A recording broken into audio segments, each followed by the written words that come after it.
আসসালামু আলাইকুম, আমন্ত্রণ চ্যানেল আই সংবাদের সঙ্গে শহীদ হোসেন। সংবাদের শুরুতেই জানিয়ে দিচ্ছি ফ্রেশ ড্রিঙ্কিং ওয়াটার সংবাদ শিরোনাম। তালেবানদের হাতে অনেকটাই অবরুদ্ধ কাবুল, কান্দাহার বিমানবন্দরে মার্কিন বিমান হামলায় বহু হতাহতের আশঙ্কা।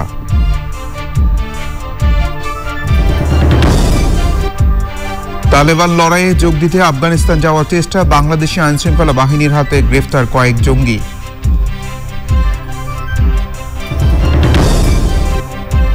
দেশে টানা দ্বিতীয় দিন 24 ঘন্টায় করোনা ভাইরাসে মৃত্যু 200-র নিচে, আক্রান্তের সংখ্যা ও শনাক্তের হারও কমেছে। রাজধানীতে ডেঙ্গু আক্রান্তদের বেশিরভাগই শিশু, রক্তক্ষরণ ও শক সিন্ড্রোম এড়াতে পানি ও খাবার স্যালাইন দেওয়ার পরামর্শ। এবং 35 দেশের অংশগ্রহণে প্রথম এনডিএফ বিডি আন্তর্জাতিক ভার্চুয়াল বিতর্ক, জাতি গঠনে বিতার্কিকদের গুরুত্বপূর্ণ ভূমিকার প্রশংসা।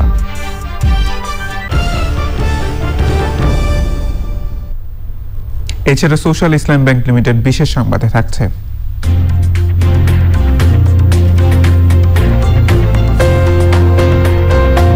রবীন্দ্র সৃজনকলা বিশ্ববিদ্যালয়ে অধ্যাপক আনিসুজ্জামান ও কথাসাহিত্যিক রাবিয়া খাতুনের নামে গ্রন্থাগার উদ্বোধনের খবর।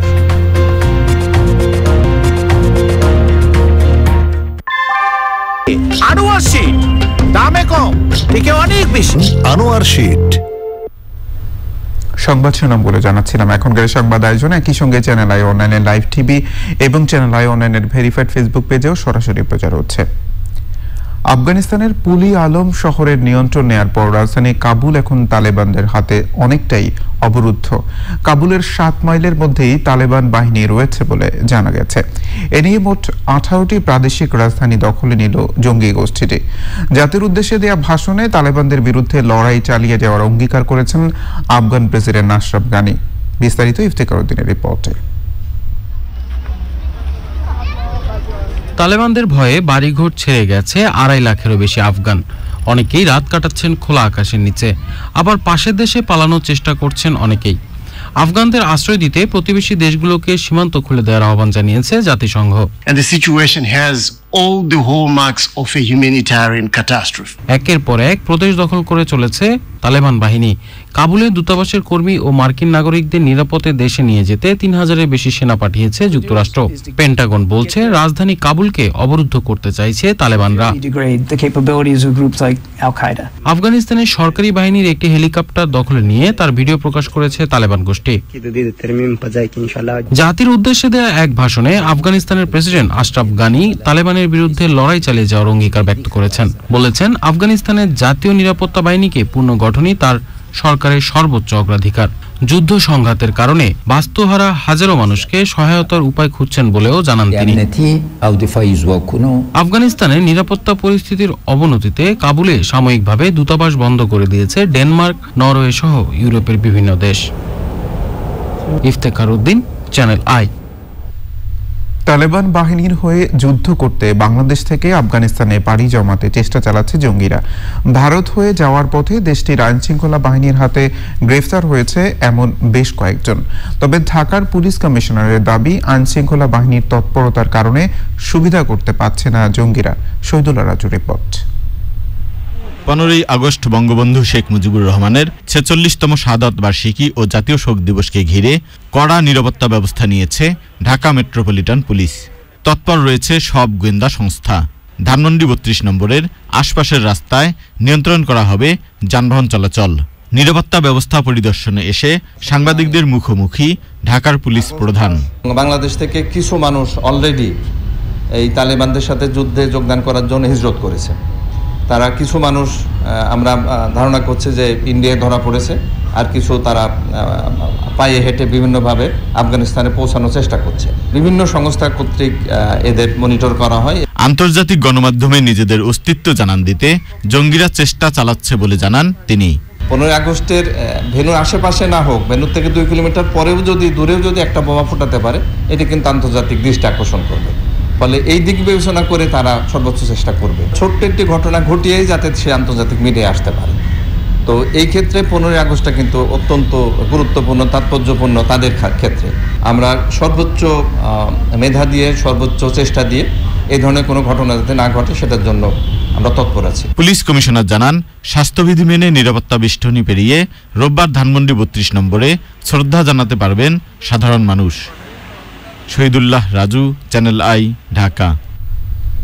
করোনা ভাইরাসে গত ২৪ ঘন্টায় ১৭৮ জনের মৃত্যু হয়েছে। আক্রান্ত শনাক্ত ১০,০০০-এর নিচে। শনাক্তের হার ৭ সপ্তাহের মধ্যে সবচেয়ে কম ২০.৬৬। সংক্রমণ ও মৃত্যু আরও কমাতে স্বাস্থ্যবিধি মানার পাশাপাশি করোনার লক্ষণ দেখা দিলেই হাসপাতালে আসার পরামর্শ চিকিৎসকদের। মিথিলা নাজনীনের রিপোর্ট। করোনা ভাইরাসের শনাক্তের সংখ্যা কিছুটা কমে আসলেও প্রায় ৩ সপ্তাহ ধরে দৈনিক মৃত্যু ২০০ ছাড়িয়ে যায়। শুক্রবার মৃত্যু ২০০-র নিচে নামে। সেদিন ১৯৭ জন মারা যায়। শনিবার তা আরও কমে দাঁড়িয়েছে ১৭৮ জনে। এ পর্যন্ত করোনা মহামারীতে মারা গেছেন প্রায় ২৪,০০০-এর মতো মানুষ। নতুন রোগী শনাক্ত হয়েছেন ৬,৮৮৫। এ নিয়ে দেশে করোনায় আক্রান্তের সংখ্যা ১৪ লাখ ছাড়িয়েছে। গত ২৪ ঘন্টায় শনাক্তের হার ২০.৬৬, যা ২৪ জুনের পর সর্বনিম্ন। এ সময় সুস্থ হয়েছেন ৭,৮০৫ জন। মোট সুস্থ ১২,৮১,৩২৭ জন। বিভাগের শহরগুলোর মধ্যে ২৪ ঘন্টায় সবচেয়ে বেশি ঢাকায় ৬৭ জনের মৃত্যু হয়েছে। এরপরই চট্টগ্রাম ৪৫, খুলনায় ২৩, রাজশাহীতে ১৪, সিলেটে ১১, বরিশালে ৭, রংপুরে ৬, ময়মনসিংহে ৫ জনের মৃত্যু হয়েছে। ঢাকার বাইরে রোগীদের করোনার লক্ষণ থাকলেও পরীক্ষা করার প্রবণতা কম থাকায় মৃত্যু ঝুঁকি বাড়ছে বলছেন চিকিৎসকরা। Mithila Nazneen, channel I, Dhaka. রাজধানীতে ডেঙ্গু জ্বরে শিশুরা ব্যাপক হারে আক্রান্ত হচ্ছে। আক্রান্তদের ৬০ ভাগেরই বয়স ৫ থেকে ১৮ বছরের মধ্যে। চিকিৎসকরা বলছেন, এখন শিশুরা জ্বরে আক্রান্ত হলে ডেঙ্গু ধরে নিয়েই চিকিৎসা করতে হবে। ডেঙ্গুর কারণে রক্তক্ষরণ ও ডেঙ্গু শক সিনড্রোম জনিত জটিলতা এড়াতে পর্যাপ্ত পানি ও খাবার স্যালাইন দেওয়ার পরামর্শ দিচ্ছেন বিশেষজ্ঞরা। কোনো ধরনের ব্যথানাশক না দেওয়ার পরামর্শ দিয়েছেন তারা। জান্নাতুল বাকের কেকার রিপোর্ট। ১৯ মাস বয়সী মাহিন ৭২ ঘন্টা সংকটাপন্ন অবস্থা পার করে এখন অনেকটাই সুস্থ। বর্তমান অবস্থা অনেক বেটার। যখন এখানে আনছি তখন ওর প্রেশারটা একবার লো আর পালস পায় না। রাজধানীর আগারগাঁয় শিশুদের জন্য বিশেষায়িত ঢাকা শিশু হাসপাতালে ১২ বছরের ফাতেমা মান্নাত, ১৩ বছরের পার্থ, এমনকি ৭ মাসের শিশু তালহা ডেঙ্গুর জটিলতা নিয়ে ভর্তি। হাসপাতালে ডেঙ্গুর জন্য বরাদ্দ ১৬টি শয্যার বিপরীতে ৬০ জন শিশু এখন চিকিৎসাধীন। ডক্টরদের পরামর্শ অনুযায়ী যেটা বুঝলাম যে জ্বরের পরবর্তী যে ৭২ ঘন্টা সেই সময়টা বেশি ক্রিটিক্যাল হয়। ডেঞ্জারাস অবস্থায় ছিল সে। প্লাটিনেট নেমে আসছিল ১৫,০০০-এ, আজকে সেটা একটু কাভার করছে, ৩৭,০০০-এ আসছে। হাসপাতাল কর্তৃপক্ষ বলছে প্রতিদিন গড়ে ১০ থেকে ১৫ জন শিশু এই হাসপাতালে ভর্তি হচ্ছে। আর ডেঙ্গু প্রবণ ঢাকার মিরপুর, রামপুরা, বনশ্রী ও জুরাইন থেকে আসছে বেশিরভাগ শিশু। টোটাল অ্যাডমিশন প্রায় 60+, 60-এর অধিক, যেটা কখনোই এরকমটা ছিল না। প্রতিদিন গড়ে 10টা থেকে 15টা রোগী ভর্তি হচ্ছে এবং সবচেয়ে অ্যালার্মিং যে রোগীগুলি আমাদের ভর্তি হচ্ছে তাদের বেশিরভাগ রোগী ডেঙ্গু হ্যামোরেজিক ফিভার অথবা ডেঙ্গু শক সিনড্রোম নিয়ে প্রেজেন্ট করতেছে। দেশে শুক্রবার সকাল পর্যন্ত ২৪ ঘন্টায় ২১১ জন ডেঙ্গু আক্রান্ত হাসপাতালে ভর্তি হয়েছেন। তাদের মধ্যে ২১০ জনই ঢাকায়। জান্নাতুল বাকের কেকা, চ্যানেল আই, ঢাকা।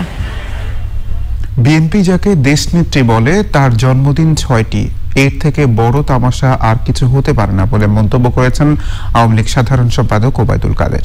বিএনপি মহাসচিব মির্জা ফখরুলের কাছে তার প্রশ্ন, ১৫ আগস্ট খালেদা জিয়ার ভুয়া জন্মদিন পালনের কর্মসূচির শেষ কোথায়, জানতে চান ওবায়দুল কাদের। ওবায়দুল কাদের বলেন, আওয়ামী লীগ উদার গণতন্ত্র ও রাজনীতিতে বিশ্বাসী বলে এত রক্তপাতের পরও পরাজিত ও প্রতিক্রিয়াশীল চক্র এদেশের রাজনীতি করার সুযোগ পাচ্ছে। জাতীয় শোক দিবস উপলক্ষে বঙ্গবন্ধু শেখ মুজিব মেডিকেল বিশ্ববিদ্যালয়ে আয়োজিত আলোচনা সভায় তিনি এসব কথা বলেন। 15ই আগস্ট ভুয়া জন্মদিবস আপনারা পালন করেন। ৯৫ সাল থেকে এই ভুয়া জন্মদিবসের সূচনা। কেক কেটে আমাদের বেদনার ক্ষতকে উস্কে দিতে উৎসব করে 15ই আগস্ট আপনারা পালন করেছেন। আজকে মির্জা ফখরুল সাহেব আপনার কাছে জানতে চাই, এ সত্য কেন বারবার এড়িয়ে যাচ্ছেন? কিভাবে করবেন এবার 15ই আগস্ট? কর্মসূচি পরিবর্তন করবেন? কেক কাটবেন না, মিলাদ মাহফিল করবেন? কিন্তু 15ই আগস্ট তো জন্মদিবস রয়েই গেল। বিএনপি মহাসচিব মির্জা ফখরুল ইসলাম আলমগীর বলেছেন, সরকার করোনা টিকা নিয়ে জনগণের সঙ্গে প্রতারণা করছে। সংবাদ সম্মেলনে তিনি বলেন, করোনা সংক্রমণের মধ্যে লকডাউন শিথিল করা সরকারের আত্মঘাতী সিদ্ধান্ত। বিএনপি মহাসচিব আরও অভিযোগ করেন, 15ই আগস্ট হত্যাযজ্ঞে জিয়াউর রহমানকে জড়িত করার হীন প্রচেষ্টা সরকারের রাজনৈতিক প্রতিহিংসা ছাড়া কিছুই নয়।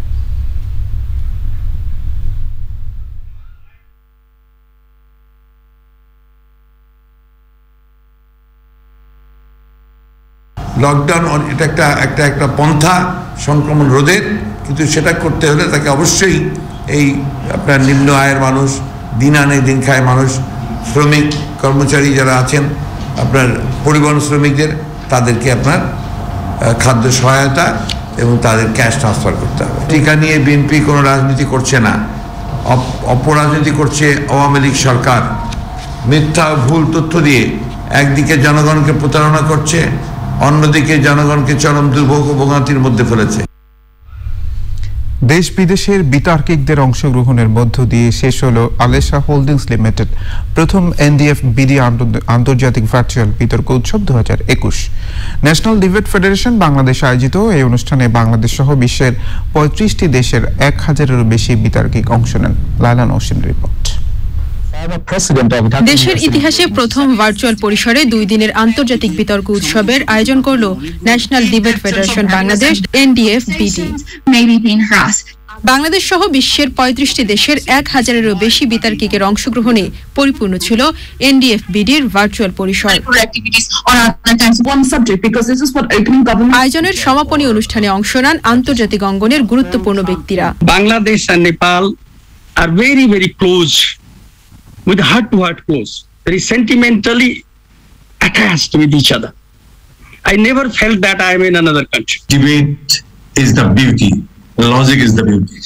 I feel privileged, the grateful, the number of the fighter of debater joined with me to bring NDFBD where it is today. বিতর্ক চর্চার মাধ্যমে তরুণ সমাজ জাতি গঠনে গুরুত্বপূর্ণ ভূমিকা রাখছে বলে মনে করেন সমাপনী আয়োজনের প্রধান অতিথি কৃষি উন্নয়ন ও গণমাধ্যম ব্যক্তিত্ব শাইখ Siraj. Modern technologies have seen the face of the art, so their contribution. তরুণদের হাত ধরে এগিয়ে যাচ্ছে আধুনিক প্রযুক্তি। এটা খুবই বিস্ময়কর যে এই তরুণরাই জলবায়ু পরিবর্তন ও খাদ্য নিরাপত্তার বিষয়েও গুরুত্বপূর্ণ অবদান রেখে যাচ্ছে। আর সবচেয়ে গুরুত্বপূর্ণ হলো তারা আরেকজনের মতামতকে শ্রদ্ধা করতে জানে। এই প্রক্রিয়ার মাধ্যমেই কিন্তু বর্তমানে বিতর্ক অঙ্গনকে আন্তর্জাতিক পরিমণ্ডলে এগিয়ে নিয়ে যাচ্ছে, তারা জাতি গঠনেও অবদান রাখছে। পরে বিজয়ীদের নাম ঘোষণা করেন অতিথিরা। বিভিন্ন দেশের শিল্পীদের অংশগ্রহণে সাংস্কৃতিক অনুষ্ঠানের মধ্য দিয়ে শেষ হয় এবারের আয়োজন। Laila Nowshin, channel I, Dhaka. প্রতিবন্ধী ব্যক্তিদের পাশে সব সময় রয়েছে চ্যানেল আই। তাদের স্বাস্থ্য সুরক্ষা, জীবনযাপন আর সাফল্য নিয়ে নিয়মিত অনুপ্রেরণামূলক অনুষ্ঠান নির্মাণ করে আসছে প্রতিষ্ঠান। শুধু দিবস কেন্দ্রিক আয়োজনে থেমে নেই তারা। সুলতানা হিমু জানাচ্ছেন বিস্তারিত। বিশেষ চাহিদা সম্পন্ন ব্যক্তি, রাষ্ট্র, সমাজ ও পরিবারের জন্য বোঝা নন। বিশেষ যত্ন আর সহায়তা পেলে তারাও মেধার বিকাশ ঘটাতে পারেন। কয়েক বছর ধরে তাদের জন্য অনুপ্রেরণামূলক অনুষ্ঠান আয়োজন করে আসছে চ্যানেল আই। প্রতিবন্ধী ব্যক্তিদের সাফল্যের গল্প নিয়ে এরকমই একটি অনুষ্ঠান আলয় ভুবন ভরা। আমাকে বিন্দুমাত্র বেগ পেতে হয়নি যে এটা প্রচার যাবে না বা প্রচার হবে না। আমি প্রচুর প্রোগ্রাম করেছি চ্যানেল আইতে। বিশেষ চাহিদা সম্পন্ন শিশুদের লালন পালনে অনেক বাধার মুখে পড়েন বাবা মা। তাদের গল্প তুলে ধরে চ্যানেল আইয়ের আরেক অনুষ্ঠান হাত বাড়িয়ে দাও। আমার নিজেরও একটি সন্তান আছে যে যার বয়স এখন 37। আমি তার বিষয়টি নিয়েও কিন্তু চ্যানেল আই প্রোগ্রাম করেছে। হ্যাঁ, আমি সেখানে আমার কথাগুলো বলেছি, তাকে নিয়ে আমি কিভাবে, মানে সে কিন্তু আমার সারা জীবনই আমার সাথে ছিল এবং আমাদের সাথেই আছে, এবং উপযুক্ত পরিচর্যা করলে যে তাদের মধ্যে পরিবর্তন আসে সেটি কিন্তু আমি আমার ছেলেকে দেখেও বুঝেছি। বিশেষ চাহিদা সম্পন্ন জনগোষ্ঠীর স্বাস্থ্য সুরক্ষা নিশ্চিত করতে চিকিৎসা বিষয়ক টকশো নিয়মিত প্রচার করা হয় চ্যানেল আইয়ের পর্দায়। এছাড়াও বিশেষ শিশুদের নিয়ে সাংস্কৃতিক অনুষ্ঠান নির্মাণেও এগিয়ে channel I. Sultana Himu, channel I, Dhaka. শোকের মাস আগস্ট প্রসঙ্গ।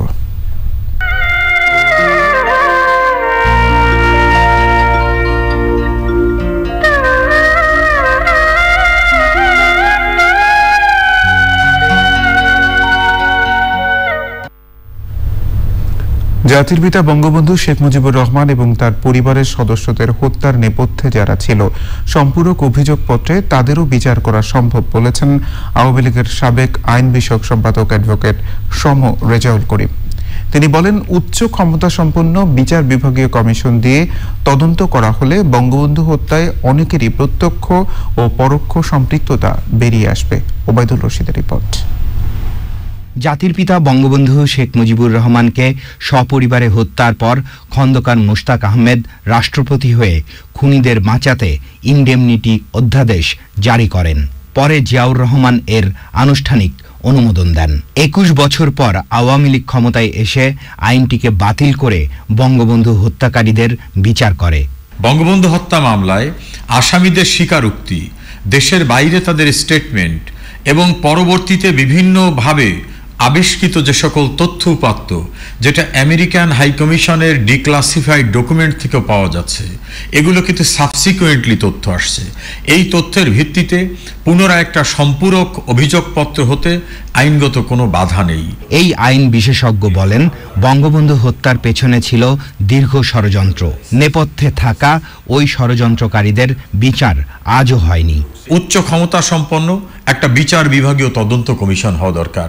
সেই কমিশনে সব কিছু নিয়ে আসলে হবে কি, আমরা অনেককে হয়তো জেল দিতে পারবো না, মারা গেছে, মৃত্যুদণ্ড দিতে পারবো না, মারা গেছে, বা অনেকে নেই, কিন্তু স্বরূপটা তো উন্মোচন করতে পারবো যে ইতিহাসের এই ভয়াবহ কলঙ্কজনক অধ্যায়ে কার কি ভূমিকা ছিল। এই রাজনীতিবিদ বলেন, বঙ্গবন্ধু কন্যা শেখ হাসিনা প্রধানমন্ত্রী থাকা অবস্থায় জাতির পিতা হত্যার নেপথ্যের কুশীলবদের বিচার না হলে হয়তো কোনোদিন হবে না। Obaidul Rashid, channel I, Dhaka. এবারে আই স্পোর্টস।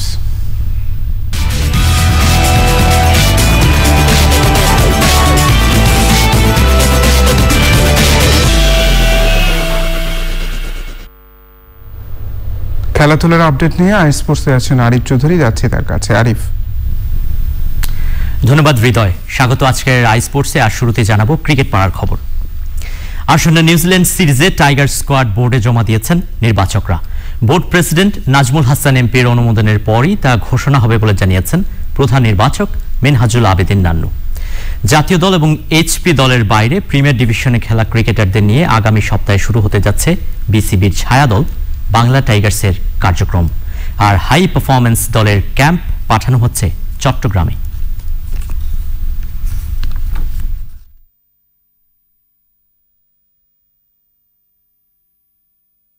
ম্যাক্সিমাম টেস্ট প্লেয়াররাই যাবে যারা রেড বল ক্রিকেটে খেলে। ওখানে আমরা একটা সিরিজ অ্যারেঞ্জ করেছি এইচপি আর এ টিমের।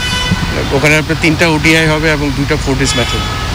ওটা ওভারঅল আমাদের এইচপির যে স্কোয়াডটা আছে ওটার সাথে আবার এই টিমের স্কোয়াড। এটা আশা করছি ওয়েদার কন্ডিশন ভালো থাকলে আমাদের এই প্র্যাকটিস সেশনটা ভালোই হবে। এবার ফুটবল। রাতে মাঠে নামছে PSG.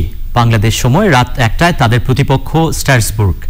Argentine superstar Lionel Messi join করার পর এটাই পিএসজির প্রথম ম্যাচ। তবে ফরাসি ক্লাবের জার্সিতে আজই খেলা হচ্ছে না মেসির। খেলবেন না আরেক সুপারস্টার নেইমারও। নতুন রিক্রুট সার্জিও রামোসও নেই আজকের একাদশে। তবে আগে ভাগেই 50,000 টিকিট কিনে ফেলেছেন যারা, তাদের জন্য হতাশার কোনো কারণ নেই। পিএসজি জানিয়েছে Lionel Messi, Sergio Ramos, Gianluigi Donnarumma, Georginio এবং আশরাফ হাকিমি তাদের সবাইকে ম্যাচের আগেই দর্শকদের সামনে আনুষ্ঠানিকভাবে তুলে ধরা হবে।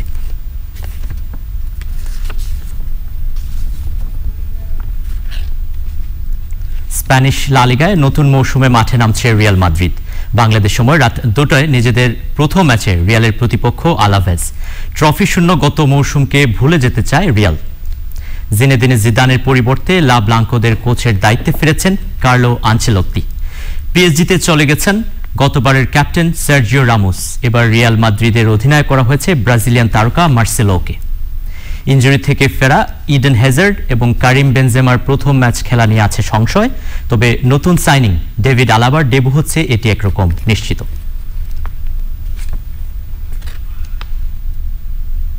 দর্শক, এই ছিল আজকের স্পোর্টসে। আপনাদের ফিরিয়ে নিচ্ছি হৃদয়ের কাছে। আরিফ, ধন্যবাদ। খেলাধুলার আপডেট নিয়ে স্পোর্টসে আমাদের সঙ্গে যুক্ত হয়েছিলেন আরিফ চৌধুরী। তথ্যমন্ত্রী ডক্টর হাসান মাহমুদ বলেছেন, বিএনপি নেতারা ক্রমাগতভাবে জাতির পিতা বঙ্গবন্ধুর ভূমিকা অস্বীকার করে আসছে। চট্টগ্রাম মহানগর থিয়েটার ইনস্টিটিউট হলে উত্তর জেলা আওয়ামী লীগের উদ্যোগে জাতির জনক বঙ্গবন্ধু শেখ মুজিবুর রহমানের 46তম শাহাদাত বার্ষিকী ও 15ই আগস্ট শহীদদের স্মরণে আলোচনা সভায় প্রধান অতিথির বক্তৃতায় তিনি এসব কথা বলেন। তিনি আরো বলেন, 75-এর 15ই আগস্ট বঙ্গবন্ধুকে হত্যা করা না হলে স্বাধীনতা অর্জনের 15 বছরের মধ্যেই উন্নত সমৃদ্ধ রাষ্ট্রে পরিণত হতো বাংলাদেশ। বিএনপি মনে করেছিল টিকা আমরা সংগ্রহ করতে পারবো না। পরে যখন এখন টিকা সংগ্রহ শুরু হয়েছে, গণটিকা কার্যক্রম শুরু হয়েছে, মাথা খারাপ হয়ে গেছে। আমি বিএনপির নেতাদের বলবো, খুনি এবং বিট্রেয়ার, ট্রেইটর এবং খুনি জিয়া রহমানের রাজনীতির ছড়ন, জিয়া রহমানের মুখোশ উন্মোচন করা হবে জাতির সামনে। সংবাদের এই পর্যায়ে নিচ্ছে অশোক লিলেন ইফাতটস বিরতি। আর বিরতির পর জানিয়ে ফিরছি, হাইতিতে 7.2 মাত্রার ভূমিকম্পে বহু হতাহতের আশঙ্কা, সুনামি সতর্কতা জারির পর প্রত্যাহার। বিরতির পর আবার আমন্ত্রণ চ্যানেলের সংবাদে। করোনায় কাজ হারানো 1600 পরিবারকে আর্থিক সহায়তা দিয়েছে ঢাকা জেলা প্রশাসন। সোনালী ব্যাংকের সহযোগিতায় ঢাকা উত্তর ও দক্ষিণ সিটি কর্পোরেশনের কমায়ের এসব পরিবারকে নগদ অর্থ তুলে দেন ঢাকা জেলা প্রশাসক ও জেলা ম্যাজিস্ট্রেট। শহীদুল ইসলাম, বাংলাদেশ ব্যাংকের নির্দেশনা অনুযায়ী ব্যাংকগুলো সামাজিক দায়বদ্ধতা তহবিল CSR ফান্ড থেকে স্বাস্থ্য খাত ও জীবিকা হারানো মানুষদের সহায়তা দিয়ে আসছে। কর্মসূচিতে স্বচ্ছতা আনতে এবং সহায়তা যাতে সরাসরি কম আয়ের মানুষের হাতে পৌঁছায় সেজন্য জেলা প্রশাসনের সহায়তা নিয়েছে সোনালী ব্যাংক। জেলা প্রশাসক আশা করছেন অন্য ব্যাংকগুলো জেলা প্রশাসনের মাধ্যমে দুস্থদের পাশে দাঁড়াবে।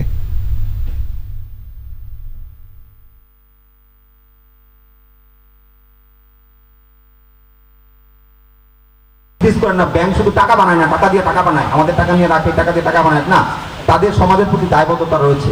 সেই দায়বদ্ধতা থেকে কিন্তু এই টাকাটা তারা আমাদের মাধ্যমে এখানে দিয়েছেন আপনাদের। তারা কিন্তু অন্য কাজে দিতে পারতেন, এটা তাদের ডিসকাশনের পাওয়ার, যেখানে খুশি সেখানে দিতে পারতেন। না দিয়ে তারা জেলা প্রশাসকের মাধ্যমে যাতে সঠিক লোক সঠিক টাকাটা পায় সেই জন্য আপনাদেরকে চুজ করেছেন। জিপিএইচ ইস্পাত বাংলাদেশের অগ্রযাত্রা সংবাদ।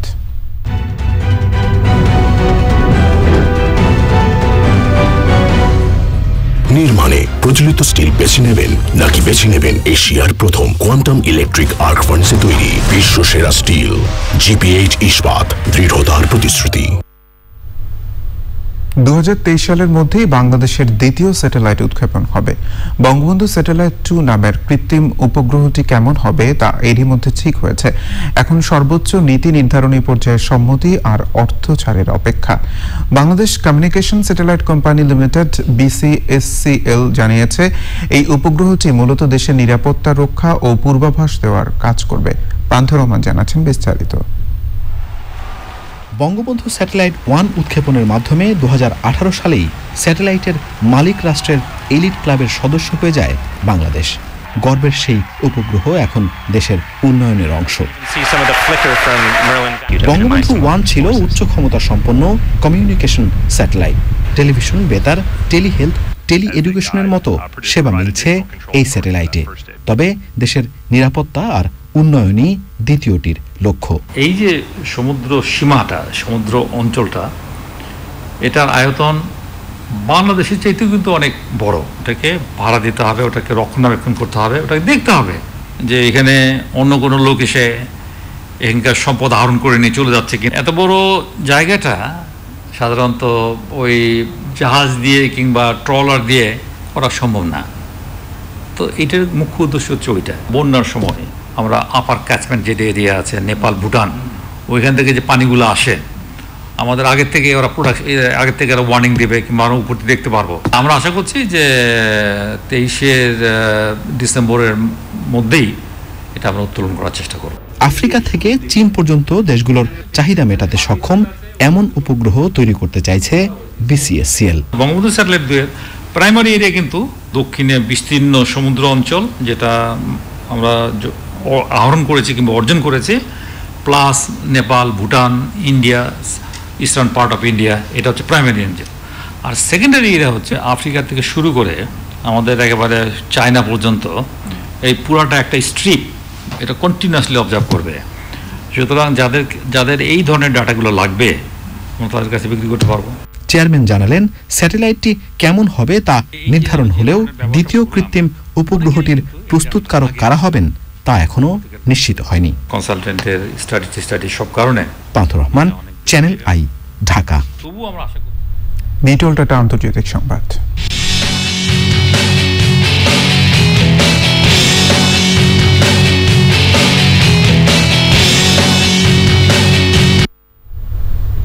ক্যারিবিয়ান রাষ্ট্র হাইতির পশ্চিমাঞ্চলে 7.2 মাত্রার শক্তিশালী ভূমিকম্প আঘাত এনেছে। ভূমিকম্পে বহু হতাহতের আশঙ্কা করা হচ্ছে। এরই মধ্যে বেশ কয়েকজনের মৃত্যুর কথা নিশ্চিত করা হয়েছে। দেশটির দক্ষিণ পশ্চিম উপদ্বীপগুলোর সড়ক, স্কুল, বাড়িঘর ও গির্জা ক্ষতিগ্রস্ত হয়েছে। কম্পন অনুভূত হয়েছে ক্যারিবীয় অঞ্চল জুড়ে। প্রাথমিকভাবে সুনামি সতর্কতা জারি করা হলেও পরে তা প্রত্যাহার করা হয়। তবে উপকূলে 3 মিটার পর্যন্ত উঁচু ঢেউ আঘাত হানতে পারে বলে জানানো হয়েছে। মার্কিন দুর্যোগ সতর্কীকরণ ব্যবস্থা জানিয়েছে ভূমিকম্পের কেন্দ্রস্থল ছিল দেশটির রাজধানী পোর্ট অফ প্রিন্স থেকে 100 মাইল দূরে এবং এর গভীরতা ছিল ভূপৃষ্ঠ থেকে 10 কিলোমিটার নিচে। যুক্তরাষ্ট্রের আলাস্কায় 7 মাত্রার ভূমিকম্প আঘাত এনেছে, তবে কোনো হতাহতের খবর এখনো পাওয়া যায়নি। এবার সোশ্যাল ইসলাম ব্যাংক লিমিটেড বিশেষ সংবাদ।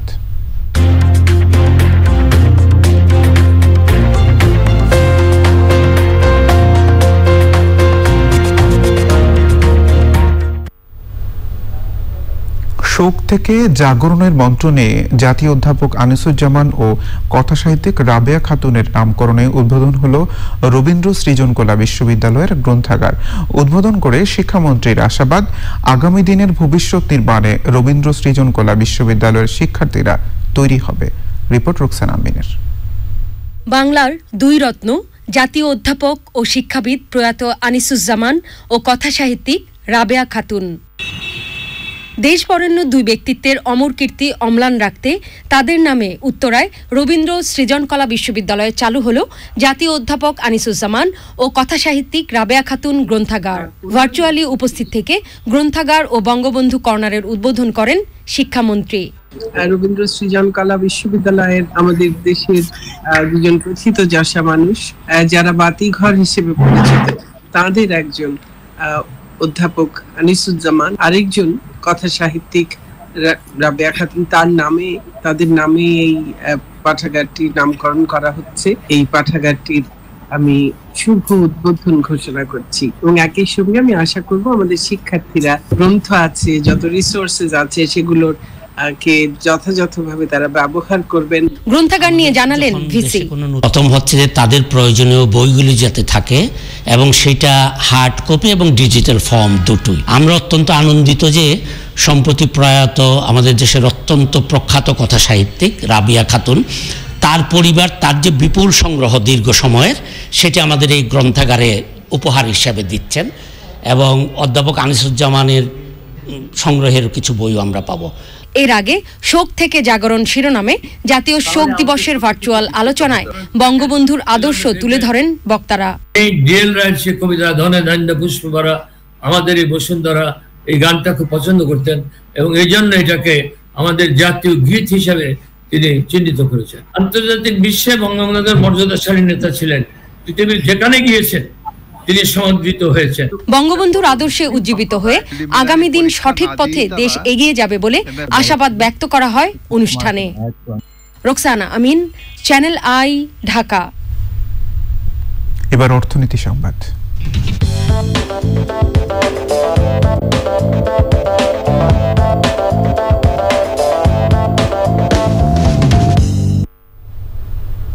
চলতি অর্থ বছরের প্রথম 10 মাসে মার্কিন বাজেট ঘাটতি প্রায় $2,54,000 কোটি পৌঁছেছে। মহামারী পরবর্তী সময়ে অর্থনীতিকে সচল রাখতে এই ঘাটতি হয়েছে বলে জানিয়েছে মার্কিন ট্রেজারি বিভাগ। এটি মার্কিন বাজেটের ইতিহাসে দ্বিতীয় বৃহত্তম বাজেট ঘাটতি। এর আগে গত অর্থ বছরে ঘাটতির পরিমাণ ছিল $3,10,000 কোটি। জুলাই পর্যন্ত মার্কিন বাজেটে যে পরিমাণ ঘাটতি তৈরি হয়েছে তা গত বছরের একই সময়ের তুলনায় 9.5% কম। আগামী অর্থ বছরে মার্কিন বাজেটে ঘাটতির পরিমাণ $1,20,000 কোটি হতে পারে বলে আশা করা হচ্ছে। ইন্ডিক্যাফে গ্লোবাল সিল্ক সিটি সংবাদ।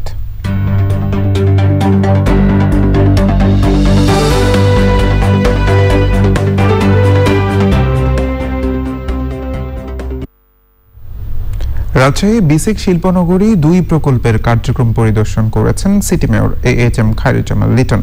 পবা উপজেলার পানিলা ইউনিয়নের কেচুয়াতৈল এলাকায় প্রকল্পের কাজ পরিদর্শনের সময় মেয়রের সঙ্গে ছিলেন বিসিক প্রধান কার্যালয়ের পরিচালক মোহাম্মদ আতাউর রহমান সিদ্দিকী, বিসিক রাজশাহী জেলা কার্যালয়ের উপমহাব্যবস্থাপক জাফর বায়োজিদ, এফবিসিসিআর পরিচালক মোহাম্মদ শামসুজ্জামান আউয়াল সহ অন্যরা।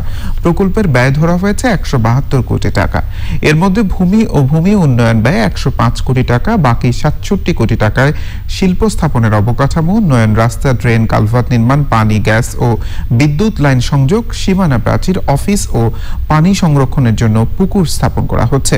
প্রকল্পটির কাজ শেষ হলে সেখানে প্রায় 10,000 মানুষের কর্মসংস্থান হবে। এবার পূবালী ব্যাংক কৃষি সংবাদ।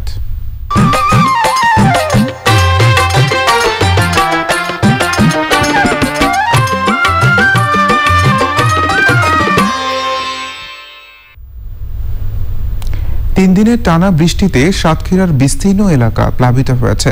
ক্ষতি হয়েছে বসতবাড়ি, কৃষি জমি ও মাছের ঘেরের। সাতক্ষীরা থেকে আবুল কালাম আজাদের পাঠানো তথ্য, ভিডিওচিত্রে আলিমাল রাজের রিপোর্ট। 3 দিনের টানা বৃষ্টিতে সাতক্ষীরার বিভিন্ন এলাকায় ফসল ও বীজতলার ক্ষতি হয়েছে। মাছ চাষিদের মধ্যে সবচেয়ে বেশি ক্ষতির শিকার শ্যামনগর, আশাশুনি, কালীগঞ্জ ও দেভাটা এলাকার চাষিরা। ক্ষতি হয়েছে এসব অঞ্চলের বেড়িবাঁধও। সপ্তাহখানেক মতন বর্ষা নেই, তারপরও দেখেন রাস্তায় পানি জমে আসছে। অপরিকল্পিত চিংড়ি চাষ বন্ধ করতে হবে, অপরিকল্পিত ঘের বন্ধ করতে হবে, অন্যথায় জলবদ্ধতার সৃষ্টি হবে। যে অল্প বৃষ্টি হলে আমরা পানিতে হাবুডুবু খেতে থাকি। পরে কোনো অনুদান নেই, কোনো সাহায্য নেই, কোনো তাগানি নেই, পানি সরারও কোনো ব্যবস্থা নেই। পৌরসভা সহ জেলায় জলাবদ্ধতার মূল কারণ অপরিকল্পিত চিংড়ি ঘের ও স্থাপনা নির্মাণ। বেতনা নদীর বাঁধ সংস্কার করলেও জলাবদ্ধতায় ক্ষতিগ্রস্ত বিপুল সংখ্যক জনগোষ্ঠী। স্থায়ী সমাধান হওয়া প্রয়োজন। আমাদের নদীর যে লেভেল রয়েছে, নদী ড্রেজিং হওয়া প্রয়োজন, যাতে প্রত্যেক বছরই এরকম ওভারফ্লো না হয়। জেলার 67,000 কৃষকের বিভিন্ন প্রকার ফসল ও বীজতলা ক্ষতি হয়েছে। একই সাথে ক্ষতি হয়েছে প্রায় 58 কোটি টাকার চিংড়ি পোনা ও সাদা মাছের।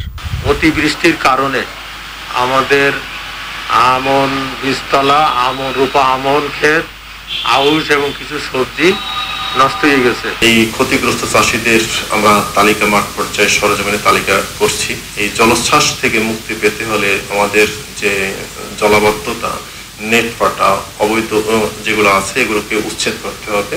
স্থানীয়রা জানিয়েছেন সাতক্ষীরা জলাবদ্ধতার পরিধি প্রতি বছরই বাড়ছে। এর স্থায়ী সমাধানে বিভিন্ন পদক্ষেপ নেওয়া হলেও সুফল পাচ্ছেন না ভুক্তভোগীরা। আলিমাল রাজি, চ্যানেল আই। এবার প্রকৃতি সংবাদ।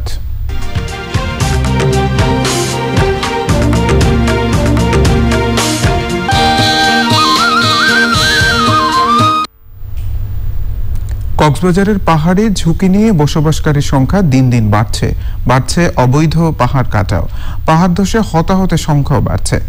পাহাড় ও এই অঞ্চলের পরিবেশ সুরক্ষায় উদ্যোগী হওয়ার আহ্বান জানিয়েছেন পরিবেশবিদরা। ঝুঁকিপূর্ণ বসবাসকারীদের পুনর্বাসনের উদ্যোগ নেওয়া হচ্ছে বলে জানিয়েছে প্রশাসন। সররাজ মানিকের রিপোর্ট।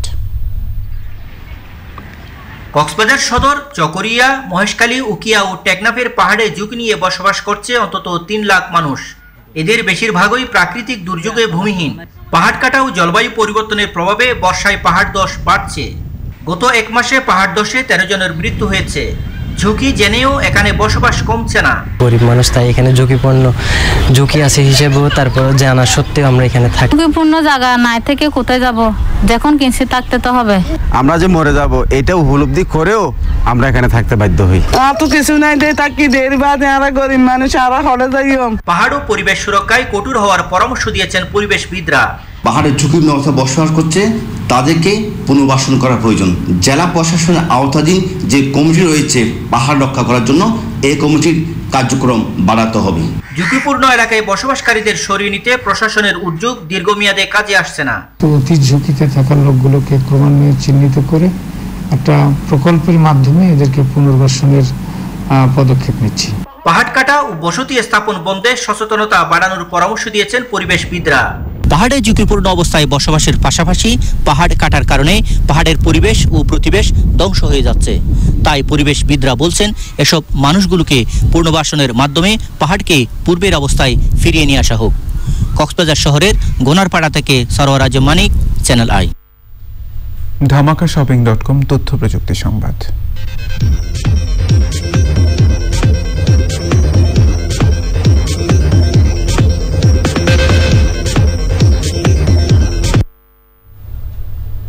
অ্যান্ড্রয়েড স্মার্টফোন ব্যবহারকারীদের তথ্য বিক্রির অভিযোগে প্লে স্টোর থেকে সেফগ্রাফকে নিষিদ্ধ করেছে গুগল।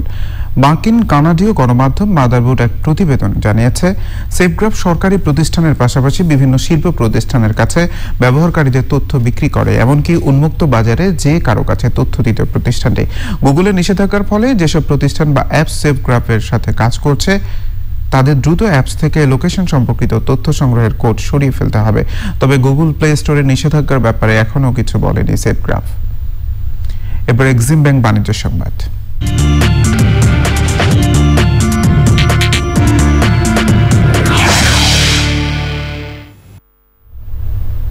250 কোটি ডলারের বিনিময়ে রিবক বিক্রিতে সম্মত হয়েছে বিশ্বের দ্বিতীয় বৃহত্তম ক্রীড়া পোশাক প্রস্তুতকারক প্রতিষ্ঠান অ্যাডিডাস। এ বিষয়ে সম্প্রতি মার্কিন ক্রীড়া ও বিনোদন পোশাক নির্মাতা অথেন্টিক গ্রুপের সঙ্গে চুক্তিতে পৌঁছেছে প্রতিষ্ঠানটি। চুক্তি অনুযায়ী নির্ধারিত মূল্যের বেশিরভাগ অংশ শেয়ার হোল্ডারদের কাছে নগদ মূল্যে পরিশোধ করা হবে। আগামী বছরের প্রথম প্রান্তিকে এই হস্তান্তর সম্পন্ন হবে বলে আশা করা হচ্ছে। রিবক বর্তমানে বিশ্বের 80টি দেশে তাদের কার্যক্রম পরিচালনা করছে।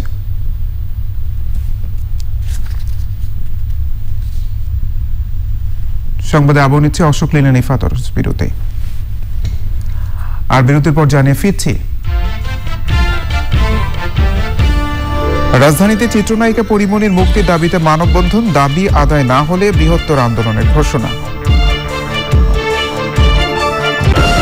ঢাকা ময়মনসিংহ মহাসড়কে ত্রিশালে ট্রাক ও বাসের সংঘর্ষে 5 জন নিহত হয়েছে, আহত হয়েছেন আরো 12 জন। পুলিশ জানিয়েছে রাত 8:15টার দিকে বৈলর মঠবাড়ি বড় পুকুর পাড় এলাকায় দাঁড়িয়ে থাকা সিমেন্ট ভর্তি একটি ট্রাককে হালুয়াঘাটগামী বাস পেছন থেকে ধাক্কা দিলে ঘটনাস্থলে 3 জনের মৃত্যু হয়।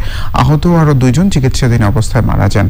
আহতদেরকে উদ্ধার করে ময়মনসিংহ মেডিকেল কলেজ হাসপাতালে ও ত্রিশাল উপজেলা স্বাস্থ্য কমপ্লেক্সে ভর্তি করা হয়েছে। এখনো উদ্ধার কাজ চলছে। হতাহতদের পরিচয় জানা যায়নি। অবিলম্বে চিত্রনায়িকা পরিমণির মুক্তির দাবি করেছে বিক্ষুব্ধ নাগরিকজন নামের একটি সংগঠন। দাবি আদায় না হলে বৃহত্তর আন্দোলনের ঘোষণা দিয়েছেন সংগঠনের নেতারা। শনিবার বিকেলে জাতীয় প্রেস ক্লাবের সামনে মানববন্ধন কর্মসূচির আয়োজন করে সংগঠনটি। মানববন্ধনে বক্তারা বলেন, দেশে বড় বড় অপরাধীরা জামিন পেয়ে গেলেও ঠুনকো অভিযোগে চিত্রনায়িকা পরিমণির জামিন দেওয়া হচ্ছে না। পরিমণিকে কারাগারে আটকে রাখা হয়েছে, অথচ একই দোষে কোন কোন পুরুষ দোষী তা কারো চোখে পড়ছে না বলে অভিযোগ করেন তারা।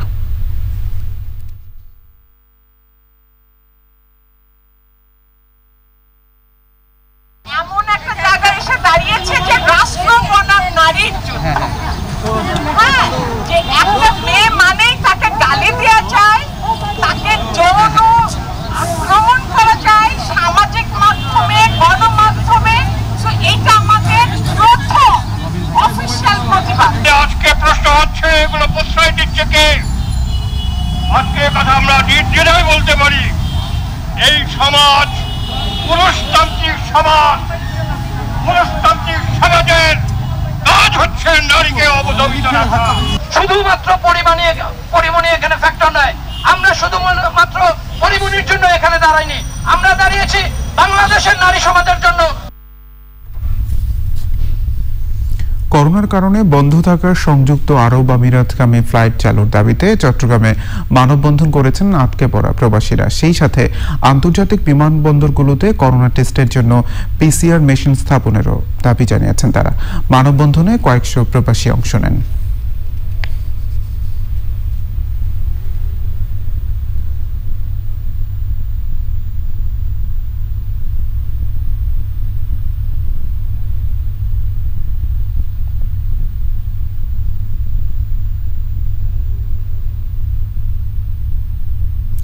জাতির পিতা বঙ্গবন্ধু শেখ মুজিবুর রহমানের 46তম শাহাদাত বার্ষিকী ও জাতীয় শোক দিবস উপলক্ষে আলোচনা সভা ও দুস্থদের উপহার সামগ্রী দিয়েছে চট্টগ্রাম উন্নয়ন কর্তৃপক্ষ। ভার্চুয়াল অনুষ্ঠানে অংশ নেন গৃহায়ন ও গণপূর্ত প্রতিমন্ত্রী শরীফ আহমেদ এমপি ও গৃহায়ন সচিব মোহাম্মদ শহীদুল্লাহ খন্দকার। সভাপতিত্ব করেন CDA chairman M Zahirul Alam Dobhash. জাতীয় শোক দিবস উপলক্ষে আলোচনা সভা ও অসহায়দের খাবার দিয়েছে বাংলাদেশ মুক্তিযোদ্ধা সংসদ চট্টগ্রাম মহানগর ইউনিট কমান্ড। মহানগর কমান্ড মোজাফফর আহমেদের সভাপতিত্বে এতে প্রধান অতিথি ছিলেন অতিরিক্ত ডিআইজি জাকির হোসাইন। বক্তৃতা করেন জেলা পুলিশ সুপার এস.এম. রশিদুল হক এবং অন্যরা।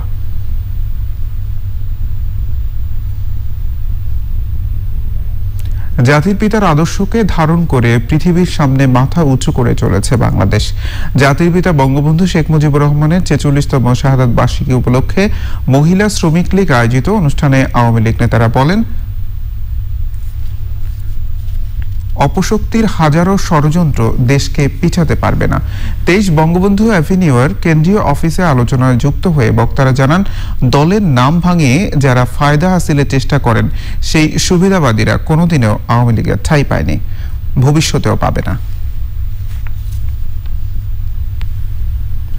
পঞ্চগড়ে রাগের মাথায় স্ত্রীকে 3 তালাক বলার পর হিল্লা বিয়েতে রাজি না হওয়া এক দম্পতিকে 2 মাস ধরে একঘরে করে রেখেছে প্রভাবশালীরা। কেউ তাদের সাথে যোগাযোগ রাখলে তাদেরও জরিমানা করার হুমকি দিয়েছে তারা। এ রহমান মুকুলের পাঠানো তথ্য ভিডিওচিত্রে রাজীব আহমেদের রিপোর্ট। জেলার দেবীগঞ্জের সুন্দরদিঘি ইউনিয়নের সলিমনগর এলাকায় দিনমজুর আয়নাল হক রাগের মাথায় স্ত্রীকে 3 তালাক বলেছিলেন। বিষয়টি জানাজানি হলে স্থানীয় কিছু প্রভাবশালী বলেন, হিল্লা বিয়ে ছাড়া তারা একসাথে থাকতে পারবেন না। ওই দম্পতির সন্তানরা তাদের বাবা মার সাথে যোগাযোগ করলে তাদেরকেও একঘরে করে রাখার সিদ্ধান্ত নেওয়া হয়। আমি চলাফেরা করতে পারতেছি না, একজন এক কথা বলে, ব্যবহান্ত কথা বলে, আমি কিভাবে চলি? এই হিল্লা বিবাহ আমার স্বামী মানে নাই, আমি মানি নাই বিধায় আমাদেরকে যেভাবে বৈকট হতেছে আমাদেরকে শাস্তিগুলো দিতেছে। এটা যদি বিচার না পাই, সূক্ষ্ম বিচার যদি আমি না পাইতে কিভাবে সমাজে থাকবো আমরা? বিষয়টিকে অমানবিক মনে করলেও কিছুই করতে পারেননি জনপ্রতিনিধি।